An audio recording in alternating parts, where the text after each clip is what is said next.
Welcome back to News Talk and our conversation this Monday with Tom Threlkeld. He's editor-in-chief of the DC Pro Sports Report. Find his work and the work of his team online at dcprosportsreport.com.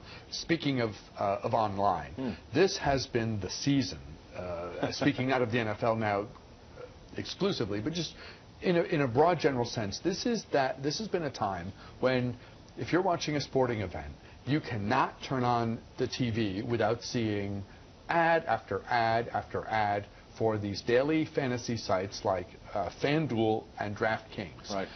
They're pouring great money in. They think there's a great pot of gold at the end of the rainbow. But it's interesting to watch the state most synonymous with gambling in America, the state of Nevada, put up a brick wall essentially and say, no, that you're not regulated here. Therefore, I guess somehow they can technologically regulate it so residents of Nevada cannot access these sites. But this is big, big money, and it's opening up a whole new conversation about what is essentially, many people say, legal sports betting in America. That's right. There's an enormous amount of money at stake here. Just to give you a hint about it, the first week of the NFL season, the #1 advertiser was DraftKings. $24 million.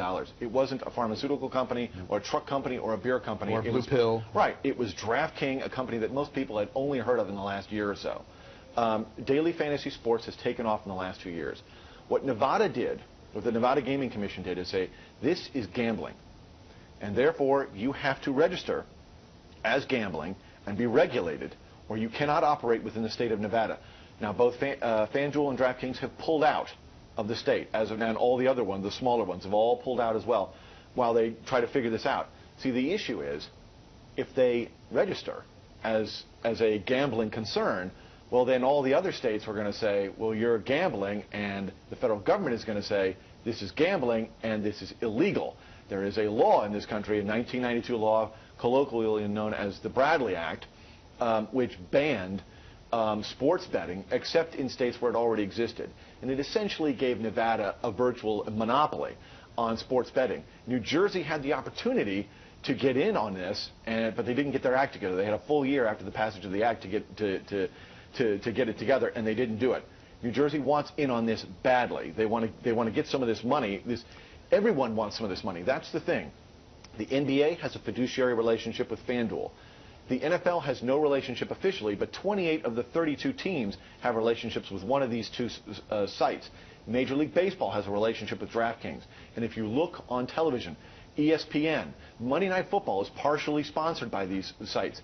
All the fantasy shows. On Red Zone on the NFL is sponsored by them. On DirecTV, the scores. And that's right, sponsored by FanDuel or DraftKings, whatever. There's enormous money into it, and everyone is circling, trying to find how they can get a piece of it, including the leagues. In a way that stands the test of time in terms of all the legal stuff. If words have meaning, are these daily fantasy sites gambling, plain and simple? I don't think there's any doubt about it. There was a head of, I think it was MGM Resorts International, says, look, I don't know how to run a football team, but I do know how to run a casino, and this is gambling. And he's right. I mean, originally they were thought to fall under the exception to a 2006 law which was aimed at online poker games and banned this kind of gambling. But they said, well, fantasy is games of skill, not games of chance, and therefore it's not covered by it. But if you look at these daily fantasy sites, there's where you just pick a team and plot it in. It's really very, very similar to gambling.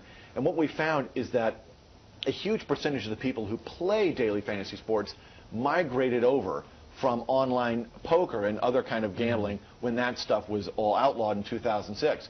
There's a very close relationship between these two things. And given how much, the New York Times reported on this, I think on Friday, given how much Americans go to overseas sites and bet in the billions and billions of dollars, this is totally speculation on my part, but I wonder how much of that money, given how sketchy it is, I guess, to be gambling internationally, how much of that money might be coming home out of a belief that this is less problematic? I don't know. That's right. Well, 40 million people are expected to play daily fantasy sports this year. That's a huge number. And there is both FanDuel and DraftKings, companies, again, most people hadn't heard of until relatively recently, both of them are worth over $1 billion. And if they're allowed to operate, their revenue is expected to grow exponentially. Certainly they see it that way. Do they have a quasi-insider trading problem? Yes, this is a major issue. There was an employee, a mid-level employee at DraftKings who let out some information, some sort of confidential information about players, let it out, and he was playing at another site, FanDuel, a rival site. He's not allowed to play at his own company's website. He played there and he won $350,000. And the concern obviously is that he's using proprietary information.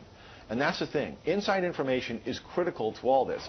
The people who have that information win. It's important to note that almost nobody who plays daily fantasy sports will make money. Overwhelmingly, the overwhelming amount of money will be made by about 1 to 1.5% of people. These are frequently real stats geeks, accountants, kind of, numbers nerds, people. So there are a few sharks and a lot of chum. Right, that's right. And they even use that kind of terminology. The people who really know how to play this, some of them who play it professionally, this is all they do, they're called sharks. Everyone else are called minnows, except other people who are called whales. That are people who wager lots of money, but aren't very good at it. And so can be taken for lots of money, but because they have so much, they keep coming back for more and more. It is a lot like poker, and the terminology is almost exactly the same for a good reason. Tom Felkeld of the DC Pro Sports Report.